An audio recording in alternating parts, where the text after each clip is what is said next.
नमस्कार दोस्तों। आज की हमारी कहानी अच्छी लगे तो प्लीज हमारा चैनल सब्सक्राइब करें।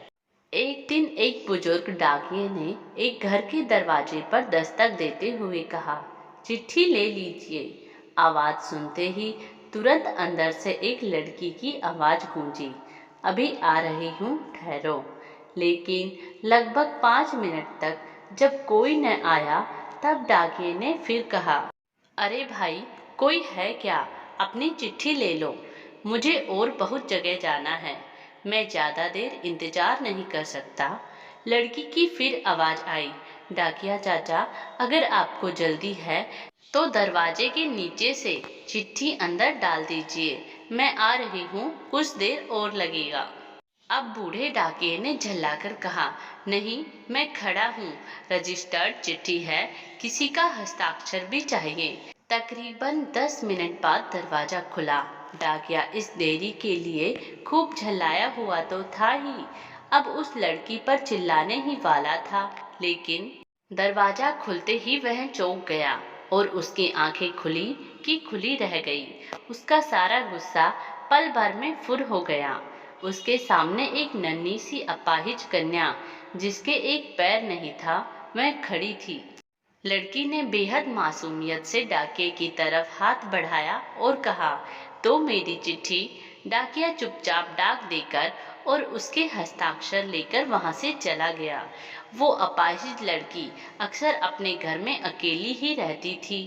उसकी माँ इस दुनिया में नहीं थी और पिता कहीं बाहर नौकरी के सिलसिले में आते जाते रहते थे। उस लड़की की देखभाल के लिए एक काम वाली बाई सुबह शाम उसके साथ घर में रहती थी। लेकिन परिस्थितिवश दिन के समय वह अपने घर में बिल्कुल अकेली ही रहती थी। समय निकलता गया।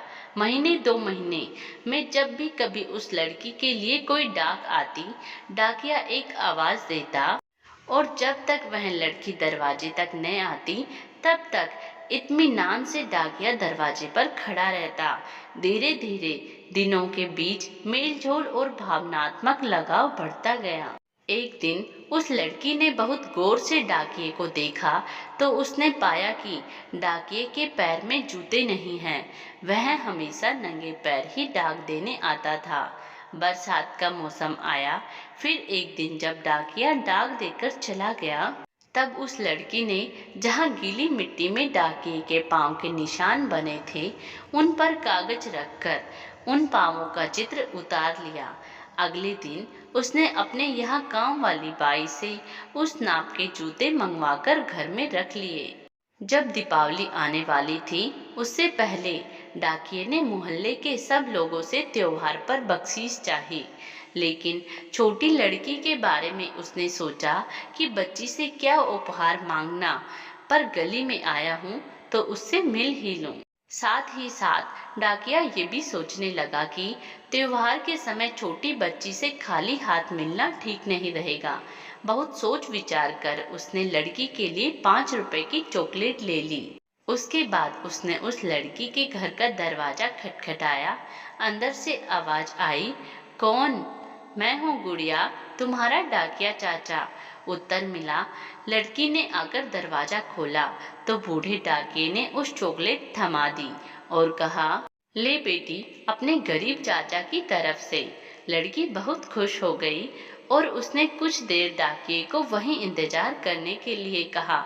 उसके बाद उसने अपने घर के एक कमरे में से एक बड़ा सा डब्बा लाई और उसे डाकिये के हाथ में देते हुए कहा, चाचा, मेरी तरफ से दीपावली पर आपको यह भेंट है। डब्बा देखकर डाकिया बहुत आश्चर्य में पड़ गया।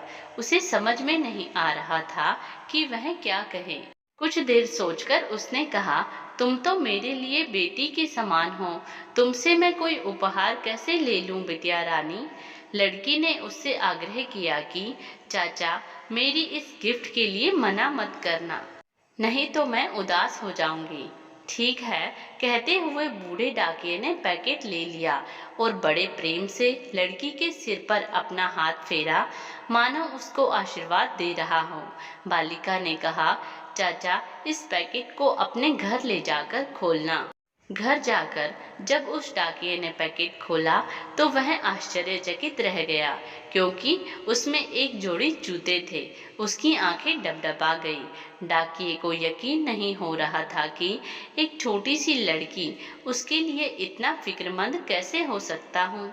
अगले दिन डाकिया अपने डाकघर पहुंचा और उसने पोस्टमास्टर से फरियाद की कि उसका तबादला फौरन दूसरे इलाके में कर दिया जाए।